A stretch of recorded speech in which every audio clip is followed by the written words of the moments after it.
Desmond had everything: a loving home, a cousin he trusted, a woman he thought truly loved him. But was it all real? Why did his maid keep watching them closely? And what did she hear that made her risk everything to speak out? This is not just a story of betrayal.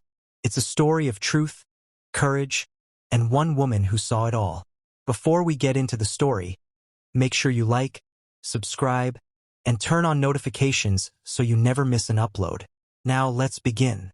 The massive gates of the Thornwell mansion creaked open as Desmond's black SUV rolled through the compound. At just 25 years old, Desmond had inherited more wealth than most people could dream of in a lifetime. The tragic plane crash that took his parents 6 months ago had left him the sole owner of multiple companies, luxury properties, and millions in assets. But tonight, as he stepped out of the car, his heart felt heavier than his bank account. "Welcome home, sir," Rosalind said softly, taking his briefcase at the front door. The 23-year-old maid had been working at the mansion for 8 months now, ever since she graduated from university with a degree in business administration. Despite her qualifications, no company would hire her. And with her mother's kidney disease requiring expensive treatment, she had no choice but to take the housekeeping job. Desmond nodded tiredly. "Thank you, Rosalind. Is Quentin back from the office?" "Yes, sir. He's in the living room with Miss Celeste." Quentin, Desmond's 28-year-old cousin, had been living with the family since he was 13 after his parents died in a car accident. Desmond's parents had raised him like their own son, and when they passed, Desmond continued treating Quentin like a true brother. He had even given Quentin management rights over 2 of his smaller companies, trusting him completely. As Desmond walked into the living room, he found Quentin and Celeste leisurely on the expensive leather sofa watching television. Celeste, with her stunning beauty and designer clothes, had entered Desmond's life 3 months ago at a Lagos nightclub. She was everything Desmond thought he wanted: glamorous, confident, and exciting. "Baby?" Celeste jumped up, her perfectly styled hair bouncing as she rushed to hug him. "How was your business trip to Abuja?" "Exhausting," Desmond replied, wrapping his arms around her. "But the contracts are signed. The company will make 20 billion naira from this deal." Quentin's eyes lit up with interest. "That's incredible, bro. You're truly blessed." Desmond smiled, not noticing the quick glance Quentin and Celeste exchanged behind his back. "Quentin, I want you to handle the logistics for the new project. I trust you completely." "Of course, Desmond. You know I'll always have your back." Rosalind, who had been quietly arranging Desmond's documents on the nearby table, felt her stomach turn. She had been noticing strange things lately. Whenever Desmond traveled for business, Quentin and Celeste would spend unusual amounts of time together. Their body language seemed too familiar, too intimate for just friends. But she kept her suspicions to herself, focusing on her work. That night, as Desmond slept peacefully in his master bedroom, he had no idea that his girlfriend and cousin were planning his downfall in the guest room down the hall. "The pregnancy results should be ready in a few days," Celeste whispered, her voice filled with excitement. "Once I tell him it's his baby, he'll be so happy he won't suspect anything." Quentin pulled her closer, his jealousy burning in his chest. "I can't stand watching him touch you, Celeste. I can't stand that he has everything while I'm just living off his charity." "Soon, baby. Soon all of this will be ours. The companies, the houses, the money, all of it. And the poison. You still have it?" Celeste nodded, pulling out a small bottle from her handbag. "My friend got it from her chemistry lab. Tasteless, odorless. He'll never know what hit him."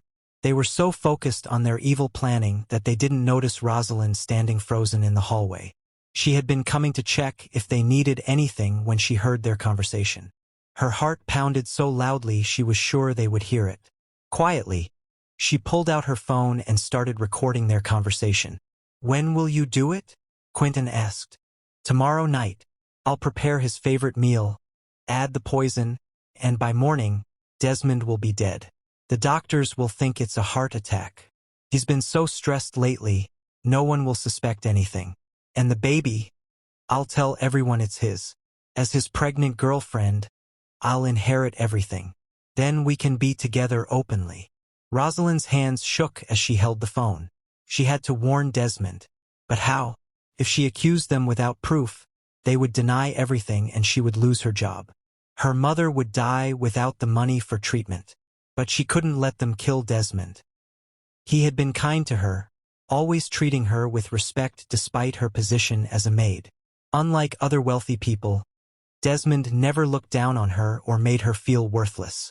The next morning, Desmond woke up feeling refreshed. He had important meetings lined up and the new business deal was already generating excitement among his investors. As he got dressed, he hummed softly, thinking about his future with Celeste. "Sir, your breakfast is ready," Rosalind said when he came downstairs. "Thank you, Rosalind. You're always so thoughtful." She watched him eat, her heart breaking, knowing that Celeste planned to poison his dinner. Throughout the day, she couldn't concentrate on her work. She kept thinking about the recording on her phone and wondering if she had the courage to show it to Desmond. That afternoon, while Desmond was at the office, Quentin and Celeste became careless. They were kissing passionately in the living room when Rosalind walked in with fresh towels. "Oh!" Rosalind gasped, dropping the towels. Quentin and Celeste jumped apart, their faces flushed with guilt and anger. "What did you see?" Quentin demanded, his voice threatening. "Nothing, sir. I saw nothing," Rosalind stammered, bending to pick up the towels. Celeste grabbed her arm roughly. "Listen to me carefully, you poor maid. If you ever breathe a word about this to Desmond, I will make sure you never work anywhere in Lagos again. Your mother will die because you won't have money for her treatment." "I understand, Ma. I won't say anything." Quentin stepped closer, his face twisted with menace. "We know where you live, Rosalind. We know about your sick mother. One word from you and both your lives will be destroyed." Rosalind nodded quickly, tears filling her eyes. She ran to her small room in the servants' quarters and cried for an hour. But even as she cried, she knew she couldn't let them kill Desmond. Her conscience wouldn't allow it. That evening, Desmond returned home in high spirits. "Celeste, my love, I have wonderful news. The board approved my proposal for the new hospital project. We're going to help thousands of people get better health care." Celeste smiled sweetly, though her heart was cold. "That's amazing, baby. You're such a good man. That's why I love you so much." "I love you too. I've been thinking about our future together." "Actually, I have some news too," Celeste said, her acting skills on full display. "I'm pregnant, Desmond. We're going to have a baby." Desmond's face lit up with pure joy. "Are you serious? A baby? Oh my God. Celeste, this is the best news ever." He spun her around the living room, laughing with happiness. Quentin watched from the doorway, his jealousy eating him alive. "To celebrate," Celeste said, "I've prepared a special dinner for you. Your favorite jollof rice with grilled chicken and plantain. I made it myself." Desmond kissed her forehead. "You're incredible. I'm the luckiest man alive." Rosalind watched all of this from the kitchen, her heart pounding. She knew the food was poisoned. She knew Desmond would die if he ate it. But she also knew that Quentin and Celeste would destroy her life if she interfered. As Celeste served the beautifully presented meal, Desmond sat at the dining table with a huge smile. "This looks delicious, my love. Thank you for taking such good care of me." He picked up his fork, ready to take the first bite. Rosalind stood in the doorway, her whole body trembling. She thought about her mother lying in the hospital needing expensive medicine. She thought about losing her job and having nowhere to go. But then she thought about Desmond's kindness, his genuine smile, and his dreams of helping other people. She couldn't let them kill him. "Sir, please don't eat that food." Rosalind burst into the room, her voice shaking. Desmond looked up, surprised. "Rosalind, what's wrong?" "The food is poison, sir. Miss Celeste put poison in it." Celeste jumped up, her face twisted with rage. "Are you insane? How dare you accuse me of such a thing?" "She's lying," Quentin shouted. "She's jealous because you're happy." But Rosalind pulled out her phone with shaking hands. "I have proof, sir. I recorded them planning to kill you. Desmond's face went pale as Rosalind played the recording. Celeste's voice came through clearly. The poison. Tasteless, odorless. He'll never know what hit him. By morning, Desmond will be dead. The room fell silent except for the sound of the recording. Desmond's hands shook as he heard his cousin and girlfriend planning his murder. The baby isn't yours, sir? Rosalind continued, tears streaming down her face. It's Mr. Quentin's baby. They've been having an affair for months. Desmond stood up slowly, his face a mixture of shock, hurt, and anger. Is this true? Celeste tried to maintain her lie. Desmond, baby, she's making this up. She's jealous of what we have. But Quentin, seeing that their plan had failed, couldn't hide his bitterness anymore. Yes, it's true, he shouted. The baby is mine. Celeste is mine. And you know what? I'm glad our plan failed because now I can tell you exactly how I feel about you. Desmond stared at his cousin, the person he had loved like a brother. You have everything, Quentin continued, his voice filled with venom. Money, houses, companies, respect. Everything that should have been mine too. Your parents took me in out of pity, but they never loved me like they loved you. You got everything when they died, and I got nothing. Quentin, I gave you companies to manage. I gave you everything you needed. I treated you like my brother. Your brother? Quentin laughed bitterly. I was never your brother. I was just the poor orphan you kept around to make yourself feel good. Well, I'm tired of living in your shadow. Desmond's heart shattered as he realized how wrong he had been about the two people he trusted most. Security, he called out. 2 guards rushed into the room. Sir, escort these 2 people out of my house immediately. They are never to return. Desmond, please, Celeste begged, her mask finally falling away. I'm sorry. We made a mistake. A mistake. Desmond's voice was cold. You tried to murder me. You betrayed me in the worst possible way. That's not a mistake. That's evil. As the security guards grabbed Quentin and Celeste, Desmond pulled out his phone and called his company secretary. Strip Quentin of all his positions and shares in the company immediately. Block his access to everything. I want his name removed from all documents by tomorrow morning. Quentin struggled against the guards. You'll regret this, Desmond. I'll destroy you. After Celeste and Quentin were thrown out, Desmond sat in his living room, feeling empty and betrayed. Rosalind approached him carefully. Sir, I'm sorry I waited so long to tell you. I was scared they would hurt me and my mother. Desmond looked at her. This young woman who had risked everything to save his life. Rosalind, you saved my life. You could have stayed quiet and let them kill me, but you chose to do the right thing even when it was dangerous. I couldn't let them hurt you, sir. You've been kind to me. What you did took incredible courage. Thank you. Desmond paused, thinking. Rosalind, I want to offer you a position at my company. You have a business degree, and you've proven you have integrity. I could use someone like you in my management team. Rosalind's eyes widened with shock. Sir, are you serious? Very serious. You'll start as an assistant manager with a good salary. Tears of joy filled Rosalind's eyes. Thank you, sir. Thank you so much. Meanwhile, in a small, cramped apartment across town, Quentin and Celeste were arguing bitterly. This is all your fault, Quentin shouted. If you hadn't been so obvious about the poison, we would have succeeded. My fault, Celeste screamed back. You were the one who wanted to tell him everything. You couldn't keep your mouth shut. I worked for years to get close to him, to gain his trust, and you ruined it. We both ruined it. Now we have nothing. Quentin paced around the tiny room, his anger consuming him. I'm not giving up. I know all his company secrets. I'll sell them to his competitors and destroy him. But Desmond was one step ahead. He had already hired a team of investigators to review every document Quentin had handled during his time at the company. What they found shocked him.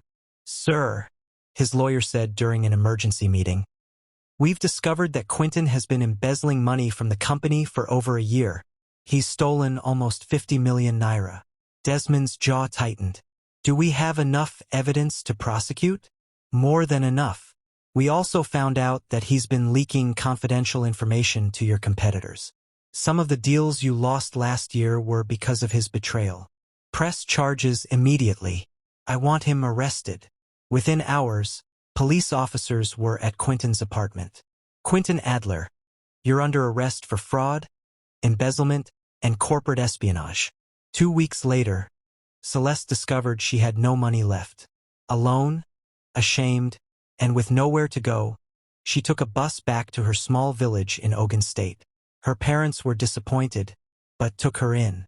"I told you not to chase after rich men," her mother said sadly. "Now look at your life.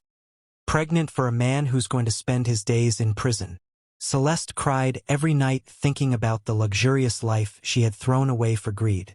Meanwhile, Desmond threw himself into his work. The betrayal had hurt him deeply, but he was determined to move forward. The company was doing better than ever, and he had started a new charity foundation to help young people from poor backgrounds get education and jobs. One day, while visiting one of his company branches, Desmond ran into Rosalind. She was wearing a professional suit and carrying a briefcase, looking confident and capable. "Rosalind, how are you settling in?" "Very well, sir. Thank you again for this opportunity. My mother's surgery was successful and she's recovering well." "I'm so glad to hear that. You deserve all the good things happening to you." They talked for a while, and Desmond found himself impressed by Rosalind's intelligence and work ethic. She had fresh ideas for improving the company's operations and showed genuine care for the employees under her supervision. As weeks passed, Desmond and Rosalind began working together more closely. Their professional relationship gradually developed into friendship. Desmond appreciated Rosalind's honesty and loyalty, while Rosalind admired Desmond's vision and kindness. "You know," Desmond said one evening as they finished reviewing project reports, "I never properly thanked you for saving my life. You gave me a job and helped my mother. That's thanks enough." "No, it's not. You could have died that night if they had discovered you recording them. You risked everything for me." Rosalind smiled softly. "I couldn't watch them hurt you. You're a good man, Desmond. You deserve happiness." Their friendship deepened over the months. Desmond found himself looking forward to their meetings, not just for business, but for Rosalind's company. She made him laugh, challenged his ideas, and showed him a perspective he had never considered. One evening, as they walked through the company garden after a long day, Desmond stopped suddenly. "Rosalind, I have something to tell you." She turned to him, her heart beating faster. "What is it?" "I think I'm falling in love with you." Rosalind's eyes widened. "Desmond, I care about you too, but I'm just one of your employees. People will say you're only with me because I saved your life. You're not just an employee, Rosalind. You're a brilliant, beautiful, courageous woman. I don't care what people say. I know how I feel." He took her hands gently. "I love your kindness, your strength, your integrity. I love how you care about your mother and how hard you work. I love that you chose to do the right thing even when it was difficult." Tears filled Rosalind's eyes. "I love you too, Desmond. I've loved you for months, but I was afraid to say it." Their first kiss was soft and tender, filled with genuine emotion and hope for the future. 2 years later, the Thornwell mansion was decorated with white flowers and golden ribbons. Desmond and Rosalind's wedding was a beautiful celebration of true love. Rosalind's mother, now healthy and strong, cried tears of joy as she watched her daughter marry the man who had changed their lives. "I never imagined my daughter would marry into such a good family," she told Desmond during the reception. "You saved her life by giving her a chance, and she saved yours by being brave. You're perfect for each other." Desmond smiled, holding Rosalind's hand. "She's the best thing that ever happened to me." Meanwhile, in prison, Quentin sat in his small cell filled with regret. He had been sentenced to 8 years for his crimes. Every day, he thought about the life he had thrown away because of jealousy and greed. In the village, Celeste struggled to raise her son alone. She worked on other people's farms during the day and sewed clothes at night to make ends meet. When she heard about Desmond's wedding through old friends who called to mock her, she cried for hours. "I had everything," she whispered to her baby. "I had a man who loved me, a beautiful home, and a chance at happiness. But I was too greedy, too selfish. Now look at us. But Desmond and Rosalind's story was just beginning. A year after their wedding, Rosalind gave birth to twin girls. The mansion that had once echoed with betrayal and lies now filled with laughter and love. One evening, as Desmond held his daughters while Rosalind recovered from childbirth, he looked around their beautiful home and smiled. "I thought I had lost everything when Quentin and Celeste betrayed me," he said softly. "But God had a better plan. He brought me you, and now we have this beautiful family." Rosalind smiled weakly from the bed. "Sometimes the worst things that happen to us lead to the best things in our lives. The maid who saved my life became the wife who completed it," Desmond said, kissing his daughters' foreheads. "And these little angels will grow up knowing that love, honesty, and courage are the most important things in the world." As the sun set over Lagos, the Thornwell family was finally complete. Desmond had learned that real love comes from genuine connection, not convenience or attraction. Rosalind had learned that sometimes taking the hardest path leads to the most beautiful destination. The mansion stood strong against the evening sky, no longer just a house built with money, but a home built with love, trust, and the unbreakable bond between two people who had found their way to each other through the darkest of times. If you enjoyed this video, please like, subscribe to the channel, and turn on notifications so you don't miss any future uploads.